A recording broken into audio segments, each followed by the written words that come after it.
कितनी मुश्किल, कितनी लड़ाइयों से आपने ये निकाह किया था। कुछ तो था ना उसमें। तो फिर ऐसा क्या हो गया कि 2-3 दिन में सब गायब हो गया?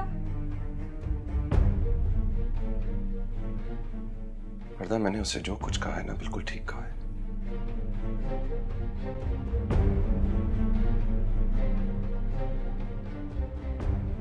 शायद उसे मेरी बात समझने के लिए थोड़ा वक्त चाहिए। वक्त नहीं है भाई, उसे इस वक्त सबसे ज्यादा आपकी जरूरत है। यार वरदा देखो, मैं बहुत बैकवर्ड साउंड नहीं करना चाहता अभी, लेकिन क्या जरूरत है यार? क्या जरूरत है इस बात को पूरी दुनिया में फैलाने की? क्या समझेंगे सब? मेरी कोई इज्जत है यार, हम सबकी है।